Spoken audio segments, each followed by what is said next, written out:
നോക്കൂ ശ്രീ ടി സിദ്ദിഖ്, നമ്മൾ ആരും ആഗ്രഹിക്കാത്ത വലിയൊരു ദുരന്തം സംഭവിച്ചു കഴിഞ്ഞിരിക്കുന്നു. പക്ഷെ ഞാനിപ്പോൾ ഇവിടെ വന്ന് കാണുമ്പോൾ ഒരർത്ഥത്തിൽ മനുഷ്യരൊക്കെ അങ്ങനെ മനുഷ്യരുടെ പൊതു സ്വഭാവം അങ്ങനെയാണല്ലോ. ഒരു പ്രതിസന്ധി വന്നാലും ആ പ്രതിസന്ധിയിൽ നിന്ന് അതിജീവിക്കാനുള്ള ഒരു ശ്രമം മനുഷ്യരുടെ ഭാഗത്തു നിന്നുണ്ടാകും. താങ്കൾ ഇവിടെ തന്നെ പൂർണ്ണമായും സ്റ്റേ ചെയ്തുകൊണ്ട് ഇവിടുത്തെ മനുഷ്യർക്ക് ആത്മവിശ്വാസം നൽകാനും വയനാടിനെ വീണ്ടെടുക്കാനുമുള്ള പ്രവർത്തനങ്ങൾക്ക് നേതൃത്വം കൊടുത്തുകൊണ്ടിരിക്കുകയാണ്.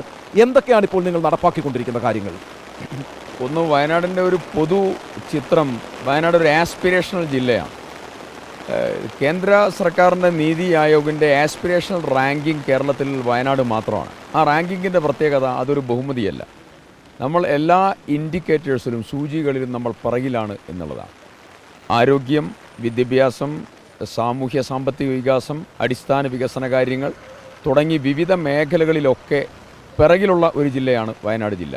സ്വാഭാവികമായും ആ ആസ്പിരേഷണൽ ഡിസ്ട്രിക്റ്റ് എന്നുള്ള റാങ്കിങ് ഉള്ളതായിരിക്കുന്ന ഒരു ജില്ലയിൽ ഇതുപോലെയുള്ളതായിരിക്കുന്ന ഒരു അപകടം പറ്റുമ്പോൾ സമ്പൂർണ്ണമായിട്ടുള്ള നിശ്ചലാവസ്ഥയിലേക്ക് പോകുന്നത് വലിയ രീതിയിലുള്ള അപകടത്തിന് നേതൃത്വം കൊടുക്കും. ഇവിടെയുള്ള സാമൂഹ്യ ജീവിതക്രമം, ഇവിടെയുള്ള സാമ്പത്തിക വികാസം, ഇവിടെയുള്ള അനുബന്ധ മേഖലകളുടെ വികാസം, ഇതെല്ലാം തന്നെ സീരിയസ് ആയി ബാധിക്കുന്ന ഒരു ചിത്രത്തിലേക്ക് പോകും. നേരത്തെ പ്രിയപ്പെട്ട ശ്രീ ഉണ്ണി സൂചിപ്പിച്ചതുപോലെ വയനാടിൻ്റെ ഏറ്റവും പ്രധാനപ്പെട്ട കോർ സെക്ടർ നേരത്തെ കാർഷിക മേഖലയായിരുന്നു. കാർഷിക മേഖല ഇപ്പോൾ സ്ട്രഗിൾ ചെയ്തുകൊണ്ടിരിക്കുകയാണ്. വളർന്നു വന്നൊരു പ്രധാനപ്പെട്ട മേഖല ടൂറിസം സെക്ടറാണ്.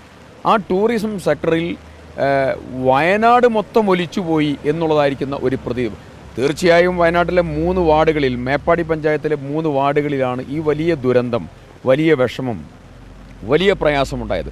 അതിൻ്റെ വിഷമവും അതിൻ്റെ പ്രയാസവും അതിൻ്റെ മെൻ്റൽ സ്ട്രോക്കിൽ നിന്ന് നമ്മൾ ആരും മുക്തരായിട്ടില്ല. പക്ഷേ ആ സ്ട്രോക്കിലൂടെ നമ്മൾ പോകുമ്പോൾ നമ്മൾ അതേ മാനസികാവസ്ഥയിൽ തുടർന്നാൽ വയനാടിൻ്റെ അതിജീവനത്തിൻ്റെ കോർ സെക്ടർ മുഴുവൻ തകർന്ന് നമ്മൾ പുറകോട്ട് പോകും. അതുകൊണ്ട് അതിജീവനം ആവശ്യമാണ്. അതിജീവനം എങ്ങനെ വേണം? അതിന് ലോകത്തെ മുഴുവൻ വയനാട്ടിലേക്ക് ആകർഷിക്കാൻ കോവിഡിന് ശേഷം വലിയ പ്രവർത്തനങ്ങളിലൂടെ സാധിച്ച ഒരു ടൂറിസത്തിൻ്റെ മെയിൻ മേഖലയാണ് വയനാട് എന്നുള്ളത്.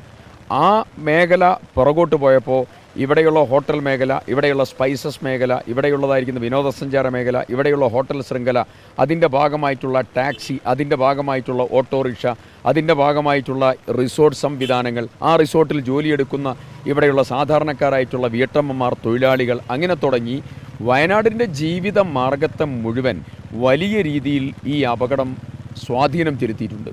അവിടെ ആ അപകടത്തിൻ്റെ രക്ഷാപ്രവർത്തന മേഖല താൽക്കാലിക പുനരധിവാസത്തിലേക്ക് കടന്നു. പെർമനൻ്റ് റിഹാബിലിറ്റേഷനിലേക്ക് നമ്മൾ കടക്കുകയാണ്.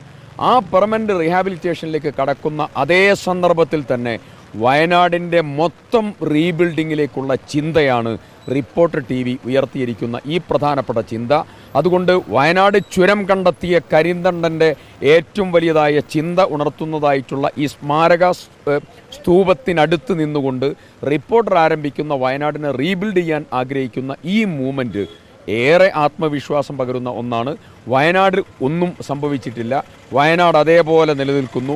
സംഭവിച്ചത് 3 വാർഡുകളിൽ മാത്രമാണ്. അവിടെയുള്ള വേദനയെ അകറ്റാനുള്ള വലിയ ശ്രമം എല്ലാവരും കൂടി ചേർന്ന് നടത്തുന്നു.